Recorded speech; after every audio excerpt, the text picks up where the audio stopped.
وہ سب کچھ بولنا چاہتا تھا، وہ سب جو وہ کرتا رہا، وہ کچھ بھی بلانے کے قابل نہیں تھا۔ کوئی اس سے اس کی تکلیف پوچھتا۔ نیو ہیون واپس آنے کے بعد اس نے زندگی کے ایک نئے سفر کو شروع کیا تھا۔ اس رات اس جنگل کے ہولناک اندھیرے اور تنہائی میں اس درخت کے ساتھ بندھے بلکتے ہوئے کیے گئے تمام وعدے اسے یاد تھے۔ وہ سب سے بالکل الگ تھلگ رہنے لگا تھا، معمولی سے رابطے اور تعلق کے بھی بغیر۔ مجھے تم سے نہیں ملنا، وہ صاحب وہ تو ہمیشہ سے ہی تھا، مگر اس حد تک ہو جائے گا اس کے ساتھیوں میں سے کسی کو بھی اس کی توقع نہیں تھی۔ چند ہفتے اس کے بارے میں اس کا گروپ چہمگوئیاں کرتا رہا، پھر یہ چہمگوئیاں اعتراضات اور تبصروں میں تبدیل ہو گئیں، اور اس کے بعد تنزیہ جملوں اور ناپسندیدگی میں پھر سب اپنی اپنی زندگی میں مصروف ہو گئے۔ سالار سکندر کسی کی زندگی کا مرکز اور محور نہیں تھا، نہ دوسرا کوئی اس کی زندگی کا۔ اس نے نیو ہیون میں پہنچنے کے بعد جو چند کام کیے تھے، اس میں جلال انصر سے ملاقات کی کوشش بھی کی تھی۔ وہ پاکستان سے واپس آتے ہوئے اس کے گھر سے امریکہ میں اس کا ایڈریس لے آیا تھا۔ یہ ایک اتفاق ہی تھا کہ اس کا ایک کزن بھی اسی ہاسپٹل میں کام کر رہا تھا جہاں جلال کام کر رہا تھا۔ باقی کا کام بہت آسان ثابت ہوا، ضرورت سے زیادہ آسان۔ وہ اس سے ایک بار مل کر اس سے معذرت کرنا چاہتا تھا، اسے ان تمام جھوٹوں کے بارے میں بتا دینا چاہتا تھا جو وہ اس سے امامہ کے بارے میں اور امامہ سے اس کے بارے میں بولتا رہا تھا۔ وہ ان دونوں کے تعلق میں اپنے رول کے لیے شرمندہ تھا، وہ اس کی تلافی کرنا چاہتا تھا۔ وہ جلال انصر تک پہنچ چکا تھا اور وہ امامہ حسن تک پہنچنا چاہتا تھا۔ وہ جلال انصر کے ساتھ ہاسپٹل کے کیفیٹیریا میں بیٹھا ہوا تھا۔ جلال انصر کے چہرے پر بے حد سنجیدگی تھی اور اس کے ماتھے پر پڑے ہوئے بال اس کی ناراضگی کو ظاہر کر رہے تھے۔ سالار کچھ دیر پہلے ہی وہاں پہنچا تھا اور جلال انصر اسے اپنے سامنے دیکھ کر ہکا بکا رہ گیا تھا۔ اس نے جلال سے چند منٹ مانگے تھے۔ وہ 2 گھنٹے انتظار کروانے کے بعد بل آ کر کیفیٹیریا میں آ گیا تھا۔ سب سے پہلے تو میں یہ جاننا چاہوں گا کہ تم نے مجھے کیسے ڈھونڈا؟ اس نے آپ جناب کے تمام تکلفات کو برطرف رکھتے ہوئے ٹیبل پر بیٹھتے ہی سالار سے کہا، یہ اہم نہیں، یہ بہت اہم ہے۔ اگر تم واقعی یہ چاہتے ہو کہ میں کچھ دیر تمہارے ساتھ یہاں گزاروں تو مجھے پتا ہونا چاہیے کہ تم نے مجھے کیسے ڈھونڈا۔ میں نے اپنے ایک کزن سے مدد لی ہے، وہ ایک ڈاکٹر ہے اور اس شہر میں بہت عرصے سے کام کر رہا ہے۔ میں یہ نہیں جانتا اس نے آپ کو کیسے ڈھونڈا، میں نے صرف اس کو آپ کا نام اور کچھ دوسری معلومات دی تھی، سالار نے کہا۔ لنچ؟ جلال نے بڑے رسمی انداز میں کہا۔ وہ ٹیبل پر آتے ہوئے اپنی لنچ ٹرے ساتھ لے کر آیا تھا۔ نہیں، میں نہیں کھاؤں گا، سالار نے شکریہ کے ساتھ معذرت کر لی۔ جلال نے کندھے جھکائے اور کھانا شروع کر دیا۔ کس معاملے میں بات کرنا چاہتے تھے تم مجھ سے؟ میں آپ کو چند حقائق سے آگاہ کرنا چاہتا تھا۔ جلال نے اپنی بھویں اچکائیں۔ حقائق؟ میں آپ کو یہ بتانا چاہتا تھا کہ میں نے آپ سے جھوٹ بولا تھا۔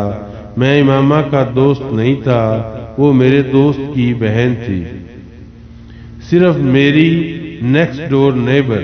جلال نے کھانا جاری رکھا۔ میری اس سے معمولی جان پہچان تھی، وہ بھی صرف اس لیے کیونکہ ایک بار اس نے مجھے فرسٹ ایڈ دے کر میری جان بچائی تھی۔ وہ مجھے پسند نہیں کرتی تھی، خود بھی میں اسے پسند نہیں کرتا تھا، اور یہی وجہ تھی کہ میں نے آپ پر یوں ظاہر کیا جیسے وہ میری گہری دوست تھی۔ میں آپ دونوں کے درمیان غلط فہمیاں پیدا کرنا چاہتا تھا۔ جلال سنجیدگی سے اس کی بات سنتے ہوئے کھانا کھاتا رہا۔ اس کے بعد جب امامہ گھر سے نکل کر آپ کے پاس آنا چاہتی تھی تو میں نے اس سے جھوٹ بولا کہ آپ کی شادی کے بارے میں۔ اس بار جلال کھانا کھاتے ہوئے رک گیا۔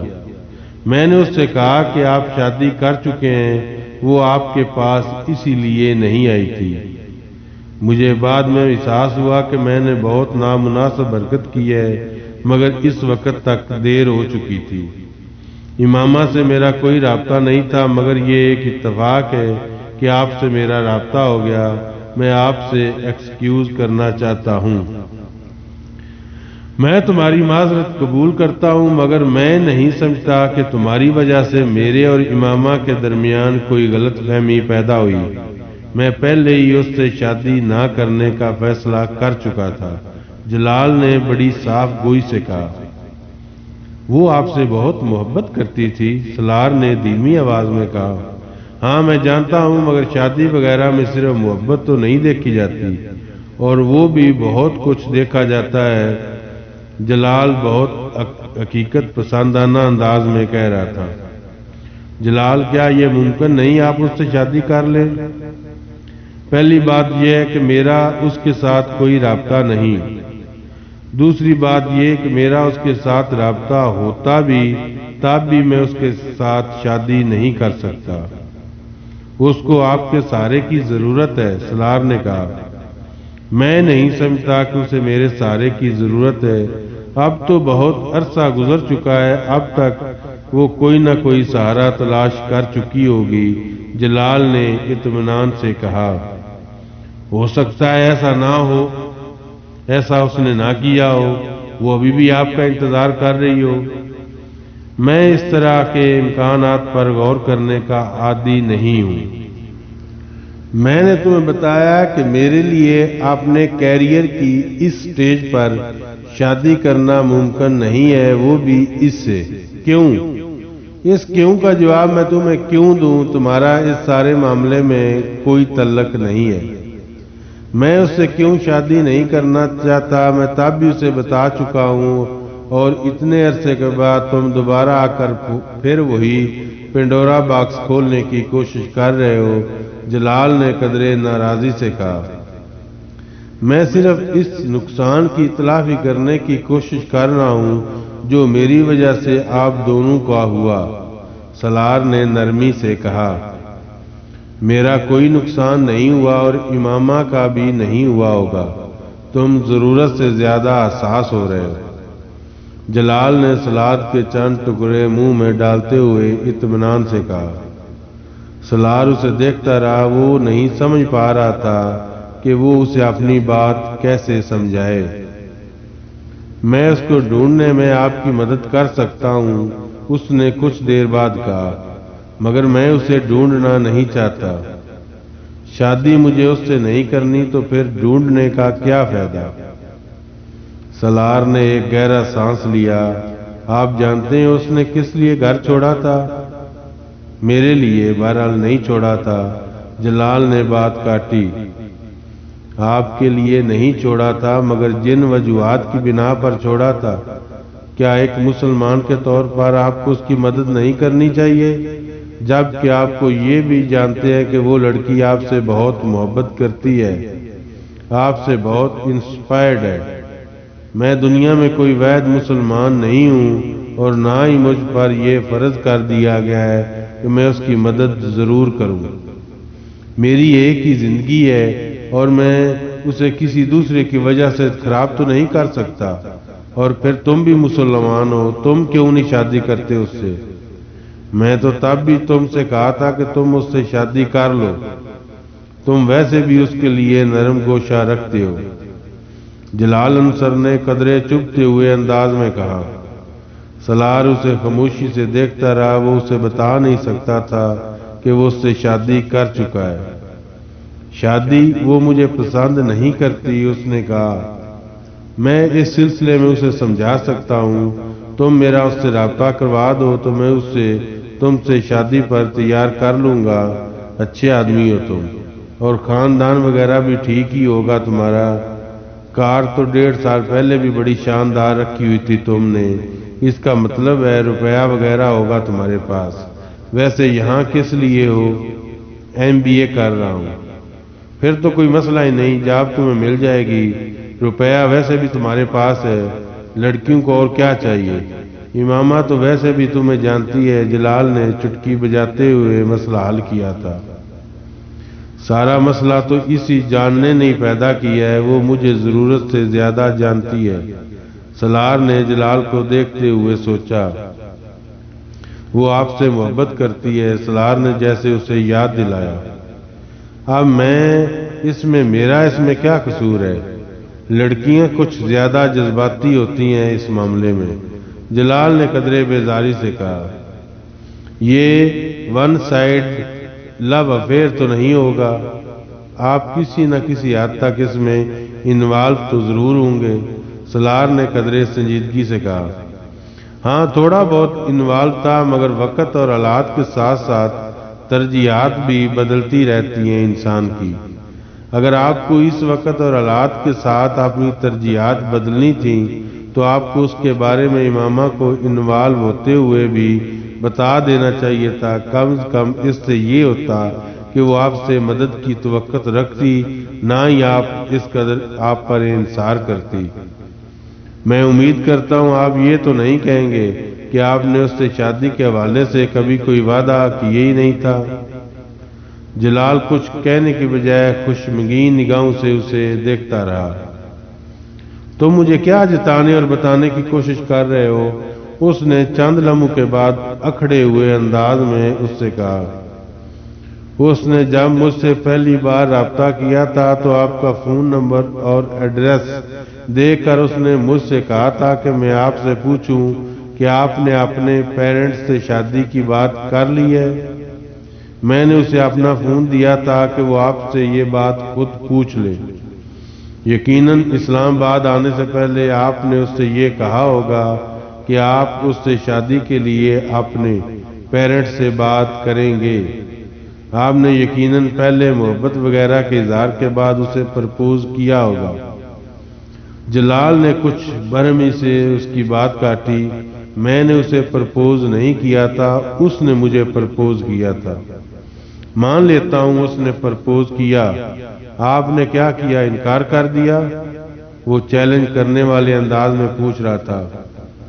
انکار نہیں کیا ہوگا، سالار عجیب سے انداز میں مسکرایا۔ اس نے مجھے بتایا تھا کہ آپ نعت بہت اچھی پڑھتے ہیں اور آپ کو حضرت محمد صلی اللہ علیہ وآلہ وسلم سے بھی محبت ہے۔ آپ کو بھی بتایا ہوگا اس نے کہ وہ آپ سے محبت کیوں کرتی تھی، مگر آپ سے مل کر آپ کو جان کر مجھے بہت مایوسی ہوئی ہے۔ آپ نعت بہت اچھی پڑھتے ہوں گے، مگر جہاں تک حضرت محمد صلی اللہ علیہ وآلہ وسلم سے محبت کا تعلق ہے، میں نہیں سمجھتا وہ آپ کو ہے۔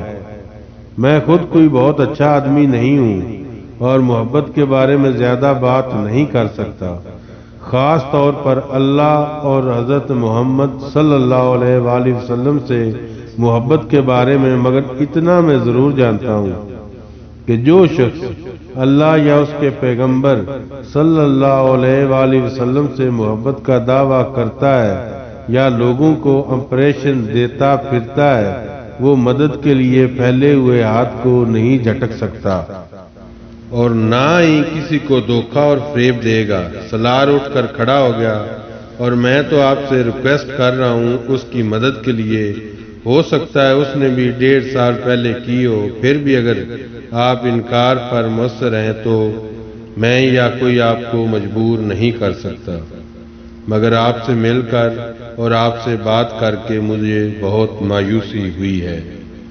اس نے الوداعی مصافحہ کے لیے جلال کی طرف ہاتھ بڑھایا۔ جلال نے اپنا ہاتھ نہیں بڑھایا، وہ تنفر بھرے انداز میں ماتھے پر بال لیے اسے دیکھتا رہا۔ خدا حافظ۔ سالار نے اپنا ہاتھ پیچھے کر لیا۔ جلال اسی انداز میں اسے جاتا دیکھتا رہا، پھر اس نے خود کلامی کی۔ It's really an idiot world out there. وہ دوبارہ لنچ ٹرے کی طرف متوجہ ہوگا، اس کا موڈ بے حد آف ہو رہا تھا۔ جلال انصر سے ملاقات کے بعد وہ اپنے احساسات کو کوئی نام دینے میں ناکام ہو رہا تھا۔